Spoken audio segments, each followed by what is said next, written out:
Have you ever walked into a busy restaurant, a shopping center, a family gathering, or a crowded event and felt your Parkinson's turn up almost instantly? Your walking gets worse, your voice gets quieter, your brain slows down, and you can't even follow a conversation. And suddenly, all you can think is, I need to get out of here. People may think that you're tired, antisocial, anxious, or just not in the mood. But there may be something else happening because with Parkinson's, a busy place is not always just a place. It can become 10 jobs your brain is trying to do all at once. And even if you manage to hold it all together while you're there, your brain and your body are still running up a bill. And later in the episode, I'm going to explain to you why sometimes the crash happens after you get home when everyone else thinks the hard part is already over. Welcome to Living with Parkinson's. The good, the bad, and the reality. Real talk, real life, real community with Bryce Perry. Let's begin. Hey everyone, welcome back. My name is Bryce, and I was diagnosed with Parkinson's at the age of 40, and this is Living with Parkinson's, the good, the bad, and the reality. Now today, we're going to talk about why crowds, noise, movement, bright spaces, and too many conversations can become so exhausting with Parkinson's. Now, before we go any further, this is not about saying that everyone with Parkinson's experiences this the exact same way, because we don't. But many of us know the feeling of walking into a place that should be enjoyable and discovering that our nervous system has apparently filed a formal complaint. And this is also not simply about hearing. It's not just, hey, the music's too loud. It's about what happens when your brain has to sort movement, sound, speech, balance, decisions, timing, and your own body all at the same time.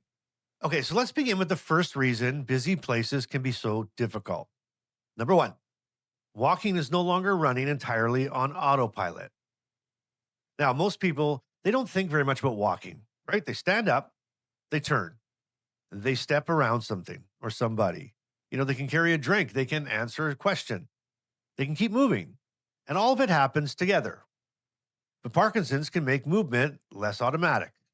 And that means something your brain used to handle really quietly in the background may now require more conscious attention.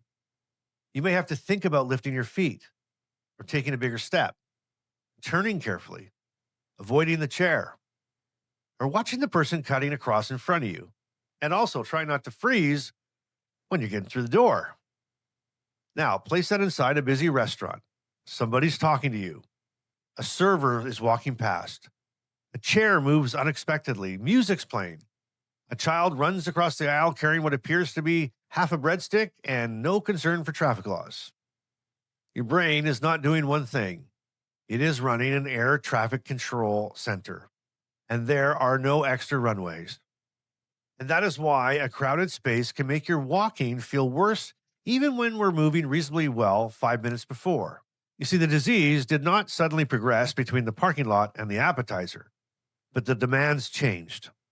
Your brain now has to divide attention between staying upright, navigating obstacles, listening, responding, and deciding where to go. And that divided attention has a cost. And for some people with Parkinson's, that cost shows up in shorter steps, slower movement, hesitation, freezing, or feeling less steady. And this is the same reason why somebody talking to you while you are trying to cross a busy street can be more than annoying. It can actually be unsafe. There are moments when one thing at a time is not personal preference. It's actually a safety strategy. So if you stop talking while you walk through a crowded area, you're not being rude. You may be giving your brain the room it needs to keep your feet moving. And that's really important. All right, number two, your brain has to filter the room. Okay, you see, a busy place contains far more information than we consciously notice. The music, the dishes clattering, people laughing, someone calling your name, with the television over the bar, a server asking a question, the person behind you moving their chair, and lights reflecting off that polished floor. And there's menus, signs, faces, movement everywhere. Now, most brains, they constantly decide what matters and what can be ignored. But when attention, processing speed, or executive function are affected by Parkinson's, filtering all of that can become harder. The room does not arrive as one clean message. It arrives as a pile, and your brain has to sort it out. Which voice am I listening to? Where am I walking? Who just asked me something? Did I already answer? Is the person speaking to me? Where'd Carmen go? Why is the menu 8 pages long? And why does this restaurant apparently believe the lighting should make everyone look like they're being interviewed in a police documentary? The problem is not that you suddenly became incapable. The problem is that too much information is all arriving at once. And that can make you feel confused, irritable, slow, detached, or desperate to leave. You may stop contributing to the conversation. You may stare at the menu without choosing. You may answer with, I don't care, you decide. And the people with you may think that you're bored or disengaged. But inside, you may be working incredibly hard to just remain part of the moment. And that is a big distinction. Quiet does not mean uninterested. Withdrawal does not always mean unhappy. Sometimes it means the brain is trying to reduce the number of incoming demands before the whole system starts flashing red.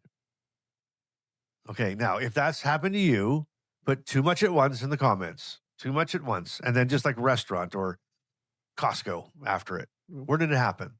Because I want people to see how common this experience can be. Because many of us have blamed ourselves for it. And it's not, it's common. It really is with Parkinson's. All right, moving along. Number 3, a conversation becomes a multitasking event. See, conversation sounds so simple. You listen, understand, think of a response, find the words, speak loudly enough, read the other people's faces, notice if it's your turn, remember what the conversation was about, right? And that already is a lot, right? It's a surprising amount of work. But now you add on Parkinson's. Your voice may be softer. Your response may take longer. Finding the right word may require more time. Your facial expression may not show what you feel. And in a group conversation, the subject may change 3 times before your sentence has even left the garage. One person asks a question, another person interrupts, someone at the far end of a table starts talking, then the server arrives, everybody turns, and by the time the conversation comes back to you, the original thought has packed a suitcase and left the country. And that can be frustrating and embarrassing. Now, you may know exactly what you want to say, but the room does not leave enough space for you to say it. So eventually, you just stop trying. And this is one reason busy social situations can leave people with Parkinson's feeling invisible. You know, they're physically present, but the pace of the room keeps moving without them. And then someone says, Boy, you're awfully quiet tonight. Yes, because apparently the conversation had been set to double speed, right? And this is where family and friends can make such a huge difference. Pause, make eye contact, ask one question at a time. Don't finish every sentence. Give the person time to respond. And if they're walking, turning, sitting down, or carrying something, let them finish that task before asking them to explain their opinion on the economy. All right, well, 3 down, 3 to go. And the next 3 explain why this is not only mentally tiring, it can also affect your body, your emotions, and the rest of your day. And the final one is the part people around us often never see because by the time it happens, we're usually back home. But moving along, number 4 is stress can turn up the volume. Now, a busy environment can create stress before anything has actually gone wrong. You see the crowd, you hear the noise, you notice the narrow aisles, you wonder whether there'll be a seat. You start thinking about the bathroom. You're worrying about freezing. You worry that people will notice you worrying about freezing, and your body reacts. See, stress can make Parkinson's symptoms feel way more intense. Tremor becomes more noticeable. Movement may become stiffer. Speech becomes harder. Things may slow down. That cruel little twist is that noticing those changes can create even more stress. Now, you not only are dealing with the environment, but now you're monitoring yourself inside the environment. Am I shaking more? Can they hear me? Why do my feet do this? Why are they moving right now? Do I look nervous? Can I get to the exit? That internal surveillance is exhausting. It's like trying to enjoy dinner while also serving as your own security guard, neurologist, mobility coach, and public relations department. And this is why telling somebody to just relax rarely performs the miracle people hope it will. See, if relaxation worked on command, I would have relaxed sometime around, maybe 2010 and saved all of us a great deal of trouble. A better approach is to reduce the demands where possible. Choose a quieter time. Ask for a table near the edge of the room. Sit where you can hear more clearly.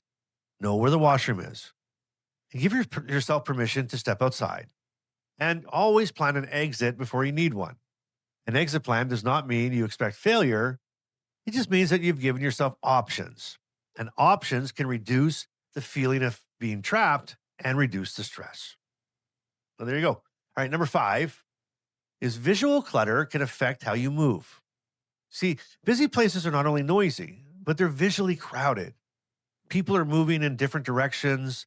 Floors may have patterns, aisles may be narrow, chairs stick out, bags sit on the floor, signs compete for attention, light reflects off every shiny surface. And for a person whose movement already requires more conscious attention, visual clutter can make the navigation that much harder. Now, this doesn't mean that every patterned floor or crowded room will cause a problem, but tight spaces, obstacles, sudden movement, turning, changing surfaces, and multitasking can all make walking more demanding. A shopping center is basically an obstacle course disguised as retail. There are displays in the aisle. People stop without warning. Someone changes directions directly in front of you. A kiosk appears where the floor used to be. And then the person you're with says, "Come on, we're going to go this way now." No, no, no. We were going that way. My feet have accepted that direction. A change request must be submitted in writing. This is where slowing down can actually help. Stop before changing direction. Let other people pass. Move toward the quieter edge of the space and focus on a clearer destination. Avoid trying to walk, talk, search for a store, and check your phone all at the same time. And when freezing happens, rushing or pulling the person forward can make things worse. Give them space. Let them stop. Use the strategies they have practiced with their care team, physical therapist, or occupational therapist. Because the goal is not to power through the room to prove something. The goal is to move through it as safely and as independently as possible. And if certain places are consistently causing problems for you, make sure you tell your doctor. And changes in walking, balance, vision, hearing, anxiety, or thinking can all deserve proper conversation. All right, here we go. Number 6. The crash may come after you get home. Now, this is the part many people never see. You made it through dinner. You smiled. You answered questions. You walked carefully. You followed the conversation as best you could. You found the washroom. You handled the noise. You got back to the car. Everyone said, "Wow, that went well." And maybe it did. But then you get home, the door closes, and your body just starts to shut down. You may feel completely drained. Your symptoms may seem louder. Your thinking may feel muddy. You may not want to talk. You may need to just sit in silence. You might even feel emotional without being able to even explain why. The people around you may be confused. You seemed fine while we were out. What's going on? Yes, because fine may have required every available ounce of concentration. The crash is not proof that you did something wrong. It may be the bill arriving after your brain and your body spent hours compensating. And that is why going out can take more than the time shown on the calendar. A 2-hour event may also require preparation before it and recovery after it. And when we ignore that recovery cost, we can accidentally schedule our lives as though the only visible event counts. Dinner from 6 to 8, except Parkinson's may have booked the rest of the evening too. And this is where planning becomes so important. Don't stack 3 demanding activities together if you know one will empty the tank. Build in quiet time before you're leaving. Plan recovery time afterwards. And take breaks during the event instead of waiting until you're completely overwhelmed. And explain the recovery period to people closest to you. Because you're not punishing anybody and you're not sulking. You're not ungrateful that they took you out. You may simply be trying to bring your nervous system back down from a very expensive little field trip. And there is another important point. We should not let the fear of overload shrink our lives until we stop going anywhere. The answer is not always necessarily avoidance. The answer may be adaptation, quieter restaurant, an earlier reservation, a shorter visit, a smaller group, a seat near the exit, one errand instead of five. A signal between you and your care partner that means I need a break without requiring a committee meeting in the middle of the grocery store. We are not trying to create a perfect environment. That probably doesn't even exist. But we're trying to create enough breathing room that we can still participate in life without paying such a brutal price afterwards. That's the bottom line. And you know what? If this episode's describing something that you've experienced but never knew how to explain it, then please subscribe. Join us. Every Tuesday, Thursday, and Saturday, and live on Wednesdays, we talk about the real parts of Parkinson's that don't always fit inside a medical appointment. All right, well, now it's time for Carmen's Care Partner Corner. And here is what my wife Carmen wrote for me to read to you today. When we are out somewhere busy, I may notice Bryce getting quieter. His steps may change. He may stop joining the conversation or may suddenly say he wants to leave. Now, from the outside, it can feel abrupt. We may be enjoying ourselves and we may think everything is going really good. But I've learned that by the time Bryce says, I need to go, he may have already been working hard for quite a while. And as a care partner, it's easy to ask too many questions at the exact wrong moment. What's wrong? Are you tired? Is your medication wearing off? Do you need to sit down? Should we leave? You know, we're just trying to help. But 5 questions can become 5 more things that the person has to process. And sometimes the kindest thing that I can do is just make it simpler. Would you like to sit or leave? 2 choices, a quieter voice. No pressure to explain everything in the middle of all this noise. We also try to plan together before we go. Where would you like to sit? How long do we expect to stay? What signal will Bryce use if he needs a break? And what is your exit plan? Leaving early does not mean the outing failed. Changing the plan doesn't mean Parkinson's won. It means we listened before a difficult situation became an awful one. Care partners also need to remember that the quiet afterwards may be recovery, not rejection. Sometimes the best support is not another question. It's a quieter room, a little space, and the reassurance that nothing needs to be explained right now. And I do have a Carmenism for you, so here it is. With Parkinson's, sometimes the best way to save the outing is knowing when to stop trying to save the outing. Back to you, Bryce. I like that. And I think that's really the message, right? Busy places can become difficult with Parkinson's because your brain may be doing far more work than anybody around you can see. Walking requires attention. Filtering the room may require attention. Conversations require attention. Stress may intensify symptoms.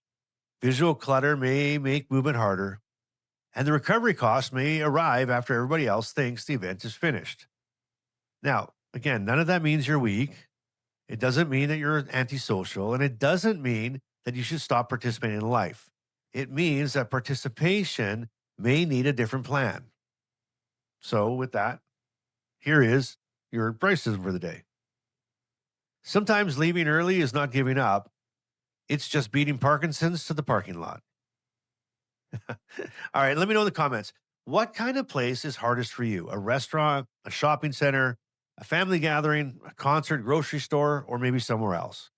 And what is one thing that makes it easier? Okay, your answer may give somebody else a strategy that they didn't consider. And you know what? Share this episode with a family member or a friend who thinks, but you looked fine while we were out just earlier. They may finally understand what the room was costing you. Well, until next time, I want you to keep showing up. I want you to keep making room for what your brain and body need. I want you to keep being real. And I want you to keep doing life today. I love you all. And I will see you on the next episode. Bye now.